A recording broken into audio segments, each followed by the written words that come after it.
So what if people want to start their own HVAC businesses? What are some tips that you would give them? Yeah, of course. I mean, like we talked about, there's a ton of growth going on. So if you're an HVAC technician, you're experienced enough, you might want to actually just start your own business, obviously, Yeah. right? So how do you do that? Of course, it's pretty daunting.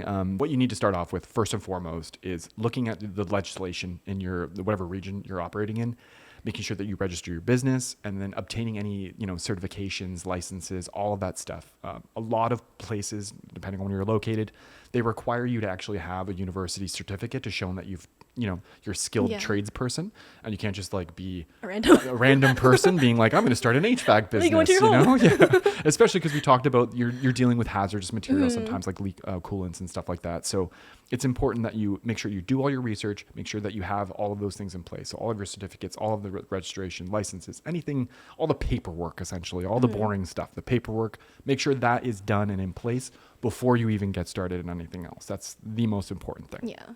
And then from there, once you have all of the paperwork, all of the boring stuff done, you can actually start planning a little more. And we recommend that you kind of hone in and choose, a sector, essentially. So the HVAC business is it's separated into like three major sections. So there's like residential, there's commercial, and there's industrial. So residential, of course, is going to deal with any like homes, condos, apartments, places where people live, essentially, right?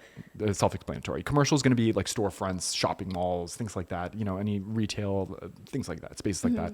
And then industrial are more like, factories, data centers, places that need like climate controlled locations. Like if they have like indoor gardens where they're doing agriculture, things like that. Those are obviously need to be climate controlled.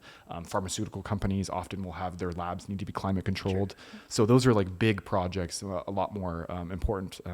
And all of these different sectors kind of have slightly different requirements as far as components and equipment is concerned.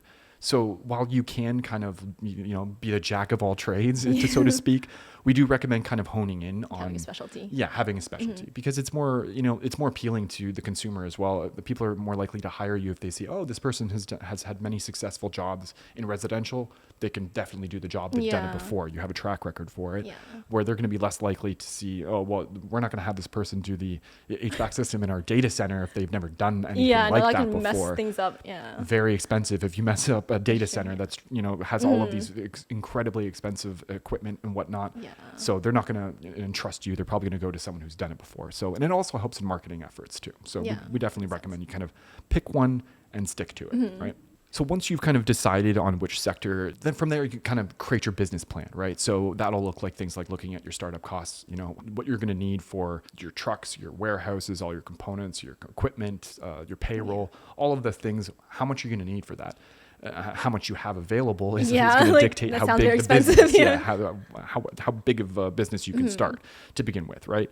There's also going to be things like doing competitor research at this stage. So looking at in your area what other HVAC businesses are doing as far as like marketing, get some quotes from them even. Kind of like might seem like it's a little shady, but it's not at all. And they would do the same, right? Yeah. It's totally okay to call around, get quotes, see what they're charging. That way you can stay competitive, right? So, and then once you have that business plan in place, then you can start procuring all of the things that you need, right? So the equipment that you need to do the jobs, the components that you're going to need to do the jobs, the service trucks, you're obviously going to need those. You don't want to be carrying a backpack around with all of your components. That's not going to be a thing.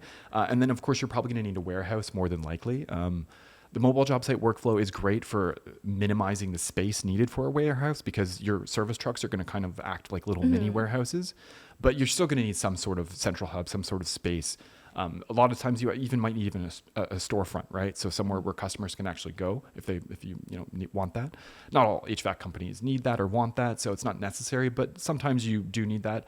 And in that case, you can sometimes just get like a storefront that has a little warehouse in the back, so it kind of serves dual purposes. So things like that. And you're also going to like things like personal protective equipment, like basically anything that you need. You're going to have to procure all of these things. Like again, working with hazardous material, you're going to need certain things to keep your technicians safe. And then once you have all of the things, all of those physical things that you're going to be tracking, which we're talking about, you're going to need to find trusted people, like finding a team that you can trust, finding technicians. And that's a really, really important thing that a lot of people just like, oh, I'll just hire somebody. I'll put a thing on LinkedIn and get, whatever. Super easy, right? Yeah. But with HVAC businesses, it's important to find people that are a good fit for your business because you got to make sure not only are they skilled in their trade and they can do the job required of them, but they're also the face of your company, right? So they're going to Your be the reputation. ones, yeah, like it's your reputation's on the line. They're going to be Yeah. going and talking to the customers. They're going to be one interacting and stuff. So you want to make sure that they're good with customers, not just good with their hands and their tools, Yeah, right? people So skills. they need the people skills, Yeah. right? So yeah, they're going to be their ambassador of your brand essentially. So finding the right people that are the right fit that you can trust, that's really, really important. Yeah. Eventually you can give them full access. Yeah. And then once you trust them, they can get full access, but only not until then.